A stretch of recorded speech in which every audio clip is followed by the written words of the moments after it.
उपटे या ठिकाणी बैठकीला उपस्थित राहिलेले आहे. मुळात आज बैठक घेण्याचा जो कारण आहे,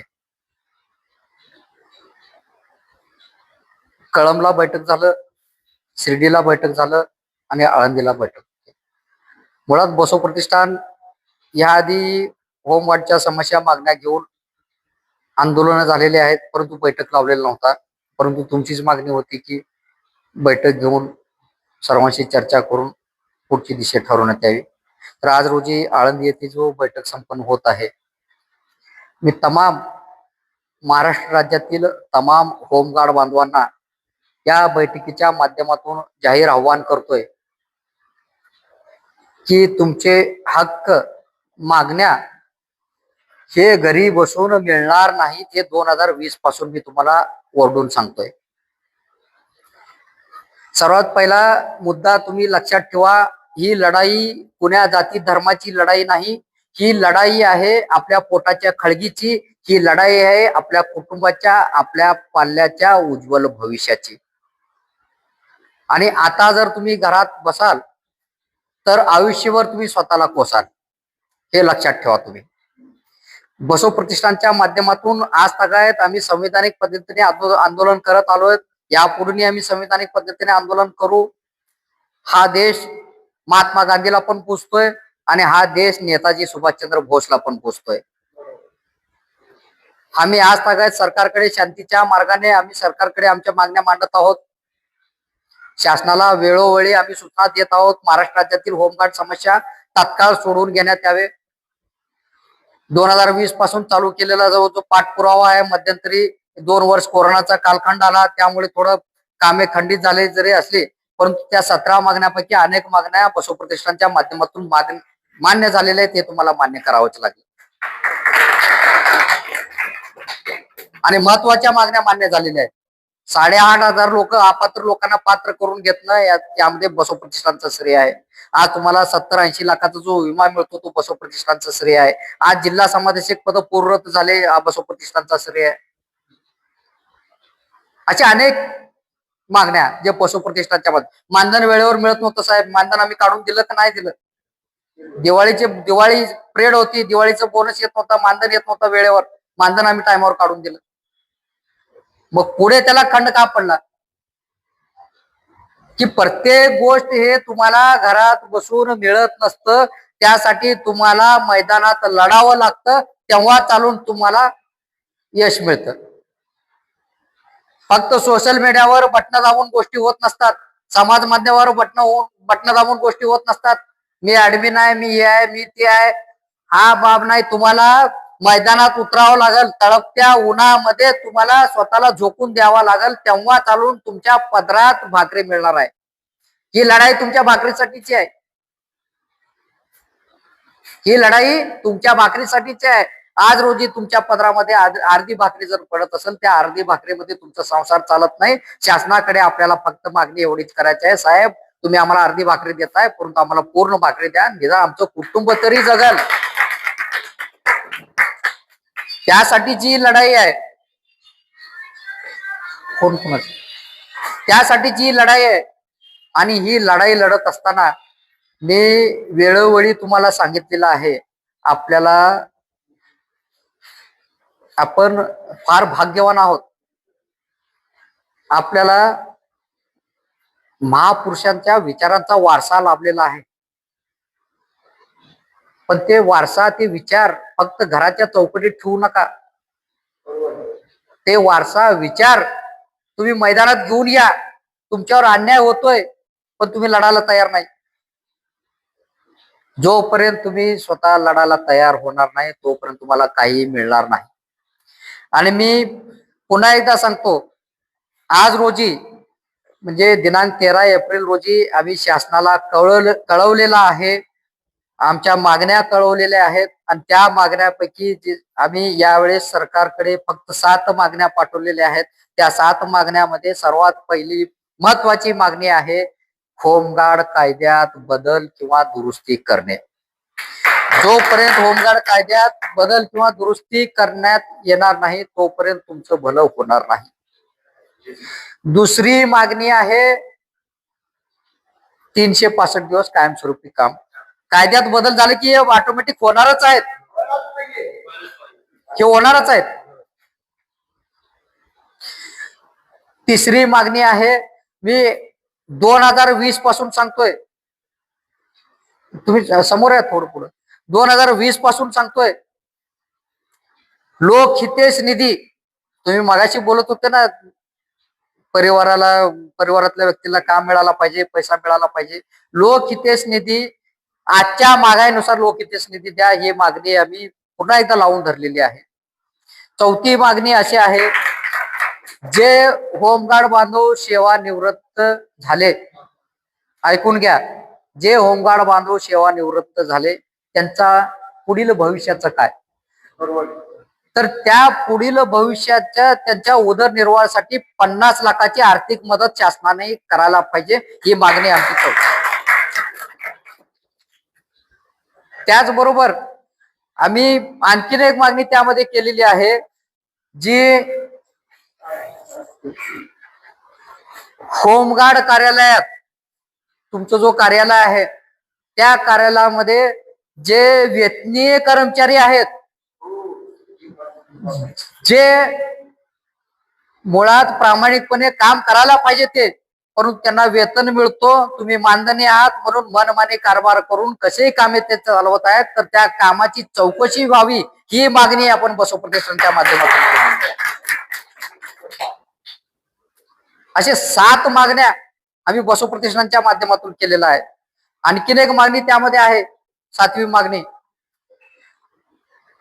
आता या नुकत्याच्या 2-4 वर्षाच्या काळामध्ये विविध कारणाने अनेक लोकांना निलंबित करण्यात आलेलं आहे. ते निलंबन तात्काळ मागे घेऊन त्यांना कामावर रुजू करून घेण्यात यावं, असंही मागणी आम्ही त्या बसव प्रतिष्ठानच्या माध्यमातून केलेला आहे. परंतु गंभीर स्वरूपाचे गुन्हे वगळून, एखाद्या व्यक्तीवर जर गंभीर स्वरूपाचे गुन्हे दाखल आहेत तर ते वगळून. आता नुकताच अमरावतीमध्ये एक घटना घडली, 7 होमगार्ड बांधवांना निलंबित करण्यात आलं. कारण होतं प्रसार माध्यमाला मुलाखत दिली म्हणून. अशी विविध कारण दाखवून, ज्या कारणाला कुठलंही म्हणजे त्याला बुडी नाही आणि शेंडाई नाही, असे कारण दाखवून जे अन्याय वारंवार चालू आहे, आणि हे तुम्ही जे तोंड बांधून बुक्क्या देण्याचं काम जे चालू आहे, हे जोपर्यंत तुम्ही पेटून उठणार नाही तोपर्यंत हे थांबणार नाही. आणि उद्या 11 मेला होणारा जो आंदोलन आहे, मी पुन्हा शेवटचं सांगतो, दररोज दररोज दररोज तुम्ही तेच ते आपलं, आम्हाला हेच त्रास होऊ लागले, आम्हाला तेच त्रास होऊ लागले, आमचं लग्नच होईना झालंय, आमचं तेच होणार झालंय, हे सोशल मीडियावर बरळ वाकण्यापेक्षा त्या आझाद मैदानात येऊन बरळ वाका, म्हणजे तुमच्या पदरात काहीतरी मिळेल.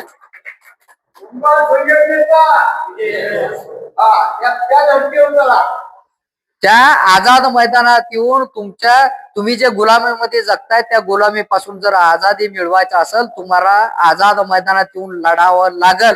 आणि तेही सांगतो, तुमच्या धमक असेल तर मैदानात येऊन बसायचं, नाही तर बंधाऱ्यावर येणारे लोक येऊ नका. मला गरज नाही त्या लोकांची, मला गरज नाही त्या लोकांची, मी एकटा लढतो. अन्याय कुणावर होतोय? अन्याय कुणावर होतोय? कुणावर होतोय? तुमच्यावर होतोय. तुमच्यामुळे कुणाला त्रास होतोय? तुमच्या कुटुंबाला त्रास होतं की नाही होतोय? होतं की नाही होतोय? आज तुमचं भलं झालं तर कुणाचं भलं होईल? कुटुंबाचं भलं होईल का नाही? जो होमगार्ड बांधव आपत्तीजनक परिस्थितीमध्ये समाजासाठी उठून उभा राहतो, समाजासाठी रात्रंदिवस झटत असतो, त्या होमगार्ड बांधवाच्या कुटुंबावर जर आपत्ती आली तर त्याच्यासाठी कोण उठून उभा राहणार? कोण उठून उभा राहणार?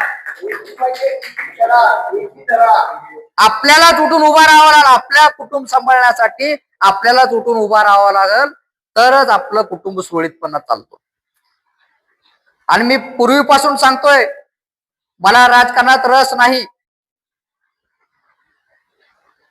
आज मी 350 किलोमीटर वरून इथं येऊन आज मी बैठक आयोजित करतोय. मी कुठल्याही राजकीय पाठबळ असताना कुठल्याही राजकीय पक्षाशी आपले बसव प्रतिष्ठानचे संबंध नाहीत.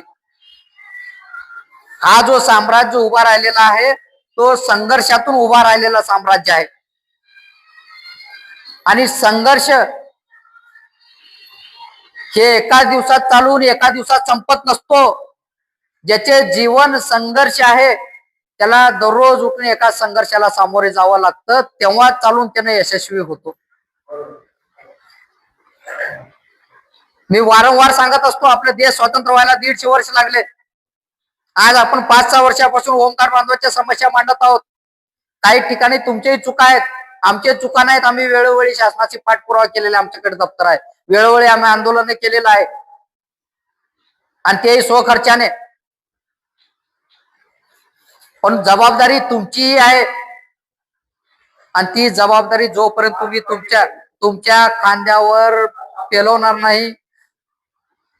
आतापर्यंत तुम्ही काय करत आलात? दुसऱ्याच्या खांद्यावर बंदूक ठेवून गोळ्या उडवत आलात. हे चालणार नाही. तुम्हाला तुमच्या खांद्यावर वजन घ्यावा लागेल, तेव्हा चालून तुम्हाला सुख भेटेल, अन्यथा भेटणार नाही. तुम्हाला आत्ताच ठरवायचं, तुम्हाला आयुष्यभर गुलामीमध्ये लढायचं, गुलामीमध्ये मरायचं आहे का लढायचं आहे, हे तुम्ही आत्ताच ठरवा. जे लोक मला ऐकत असतील, हा व्हिडिओ आता समाज माध्यमावर जाईल. जे लोक संपूर्ण महाराष्ट्र राज्यातील 36 जिल्ह्यातील होमगार्ड बांधव ऐकत असाल तर मी सर्वांना विनंती करतो, मी पुन्हा एकदा सांगतो, जर तुम्हाला सर्वांना लढायचं असेल तर मला कॉमेंट्स बॉक्समध्ये सांगा, साहेब आम्हाला लढायचं आहे आणि आम्हाला जिंकायचं आहे, तर मी 11 मेचं आंदोलन लावेन, अन्यथा मी थांबेन. कारण हे एका दिवसाचं नाही. रोज रड, रोज मड. कोण रड? त्याला कोण रड? दररोज उठून तुम्ही एक एक एक एक एक एक कारण घुसपटत काढून बसण्यापेक्षा एकदा त्याचा मुळासकट इलाज करून टाका ना. जखम तुम्हाला दररोज जखमावर मुळासकट इलाज केलं तरच तुम्हाला आयुष्य चांगलं जगता येईल. नाहीतर तुम्हाला हे आयुष्याला पूजलेलं आहे. लक्षात ठेवा, गरीब होऊन जन्माला येणं गुन्हा नाही, परंतु गरीब होऊन मरणं हे गुन्हा आहे. कारण ते तुमचं कर्म आहे. तुमच्या कर्माने तुम्हाला श्रीमंत होता येतं, परंतु ते तुम्हाला करायचं नाही. आयुष्यभर रडायचंच आहे. देतोय का, देतोय का, देतोय का? देत नाही भाऊ कोण इथं. ज्या वेळेस मागून देत नसतो त्यावेळेस हिसकावून घ्यावं लागतं, आणि हेच महापुरुषांचा विचार आहे. तुमचा हक्क, तुमचा न्याय तुम्हाला जर मागून भेटत नसेल तर रस्त्यावर उतरून तुमचा हक्क न्याय मिळवून घ्या. हेच विचार महापुरुषाने दिलेला आहे. त्याच महापुरुषांच्या विचाराने जर तुम्ही चाललात तर तुम्हाला आयुष्यात कधीच अपयश येणार नाही. आणि 11 मेला होणारं आंदोलन म्हणजे कुठं मखमल गादी घालून अंतरून निवांत झोपून आंदोलन नसतो. आंदोलन हे मैदानात करायचं असतं. तळपत्या उन्हात वर ऊन असतो, खाली जमीन तापलेली असते, त्या जमिनीवर बसून आंदोलन करा, त्याला आंदोलन म्हणतात. प्रश्न विचारू नका जेवायला काय आहे, राहायला कुठं आहे, कुठं हे होणार, हे नसतं भाऊ. ह्या गोष्टी नसतात. आंदोलन म्हणजे तुम्ही एकदा घराच्या चौकटीच्या बाहेर पडलोत, तुम्ही मैदानात लढायला उतरलाय. मैदानात लढायला जाण्यासाठी ज्यावेळेस सैनिक जातात त्यांना शाश्वत असते का परत येण्याची? शाश्वत असते का? परंतु जो सैनिक निर्भीडपणे मैदानात उतरतो तो लढतो, जिंकतो आणि परतही येतो. परंतु तुम्ही तुमच्या मनामध्ये भीती बाळगून जर मैदानात उतरत असाल तर तुमच्या हातात कधीच यश येणार नाही, एवढं ध्यानात ठेवा. आता एक वेळेस ठरवा तुम्ही, फक्त आता आपल्याला फक्त घुसायचं आहे आणि लढायचं आहे. वेळ प्रसंगी खिशात राजीनामे ठेवा, वेळ प्रसंगी खिशात राजीनामे ठेवा. तुम्ही म्हणताय ना साहेब फार त्रास होऊ लागलाय आम्हाला, हे काम नकोच आहे, दुसरं काम करतो, हे करतो. तुमच्यात ती धमक जर असेल तर वेळ प्रसंगी सामूहिक राजीनामे खिशात ठेवा. बघू शासन कसं राजीनामा घेईल, बघू शासन कसे कारवाई करेल.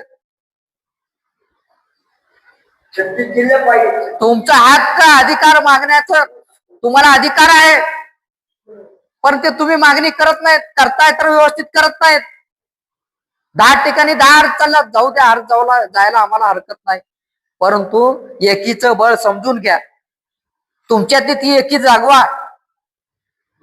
जोपर्यंत तुमच्यातली एकी जागवणार नाही तोपर्यंत काहीच होणार नाही. आणि मी पुन्हा एकदा सांगतो, हे कुठल्या राजकीय पक्षाचं भांडण नाही किंवा कुठल्या राजकीय पक्षाचे कार्यकर्ते एकत्र येण्यासाठीचं भांडण नाही. हे भांडण आहे तुमच्या पोटाच्या खळगीची, हे भांडण आहे तुमच्या कुटुंबाच्या, तुमच्या पाल्याच्या उज्ज्वल भविष्याची. आणि हे आपण भांडतोय शासनाबरोबर. शासन म्हणजेच मायबाप ना, शासन म्हणजेच मायबाप ना. पण त्या मायबाप सरकारला निवडून देणारे कोण? तुम्ही आम्हीच ना, तुम्ही आम्हीच ना. मग तुमचा हक्क मागून घ्यायला तुम्हाला काय अडचण काय?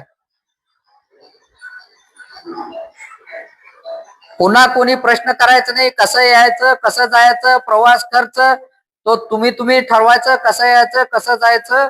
आणि मैदानात येत असताना लक्षात ठेवा, आपापली एक सोबत सतरंजी सोबत ठेवायची, सतरंजी आतरायची, डोक्यावर रुमाल टाकायचं आणि बसायचं. पदरामध्ये 4 भाकऱ्या चटणी भाकर सोबत घेऊन यायचं आणि आपलं भाग आपण भागवायचं. कुणाच्या आशा अपेक्षेने यायचं नाही. कोणी जेवण देतो का, कोणी ते स्टॉल लावतोय का, कोण राजकीय पक्ष मदत करेल का? 4 भाकऱ्या आपल्या पदरात चटणी भाकर ठेवायचं आणि कुठं निघायचं? आझाद मैदानाला निघायचं. कशाला निघायचं? आपल्याला गुलामीपासून मुक्तता जर मिळवायचं असेल, आझादी जर मिळवायचं असेल तर 11 मेला आझाद मैदानाला तुम्हाला सर्व शक्तीनं तुम्हाला आझाद मैदानात उतरावं लागल. तेव्हा चालून तुमच्या सर्व मागण्या मान्य होतील. आणि मागण्या मान्य होताना तुम्हाला आता मागाशी सांगितलं 7 मागण्या, आणि पुन्हा परत टाकू नका. परत ते पुनर्नियुक्तीचं बघा, पुनर्नोंदणीचं बघा. हे 7 मागण्या तर आहेतच आहेत आत्ताच्या पत्रामध्ये. परंतु त्याच बरोबर या अगोदरचे जे प्रलंबित मागण्या आहेत ते पण मान्य करा, अशी मागणी त्याच्यामध्ये आहे. जे साखळी असती त्या साखळीला धरून चालावं लागतं. दररोज उठून मागण्या बदलायच्या नसतात तिथं. तर ह्या साखळी पद्धतीनेच आम्ही जाणार आणि ह्या मागण्या आम्ही शासनाकडे मांडलेल्या आहोत. आणि येणाऱ्या 11 मेला आपल्याला सर्वांना एकत्र, तुम्हाला, तुमच्या मित्र परिवाराला, कुटुंबाला सोबत घेऊन आपल्याला कुठं गाठायचं आहे? आझाद मैदानामध्ये सकाळी 10 वाजता आपल्याला उपस्थित राहायचं आहे. आणि एक संघ राहून एक आवाज द्यायचा आहे की बाबा आमच्या मागण्या मान्य करा. आमच्या पोटाची खळगीचा प्रश्न निर्माण झालेला आहे, आमच्या कुटुंबाचा प्रश्न निर्माण झालेला आहे, आमच्या पाल्यांचा प्रश्न निर्माण झालेला आहे. आम्ही समाजासाठी आपत्तीजनक परिस्थितीमध्ये काम करणारे होमगार्ड बांधव, आज आमच्यावर संकट आलेलं आहे. देवा सरकारा धावून ये, आम्हाला मदत कर. ह्या शासनाला द्यायची आहे. जोपर्यंत ह्या तुम्ही अंतकरणातून देणार नाही तोपर्यंत शासन तुमच्याकडे बघणार नाही. एवढे एक कटू सत्य आहे. आणि महाराष्ट्र राज्यातील तमाम होमगार्ड बांधवांना मी जाहीर आव्हान करतो की 11 मेला कुठल्याही परिस्थितीत, कुठल्याही आव्हानाची, कुठल्याही निमंत्रणाची वाट न पाहता तुम्हाला सर्वांना आझाद मैदान गाठायचं आहे, लढायचं आहे, जिंकायचं आहे. जय हिंद.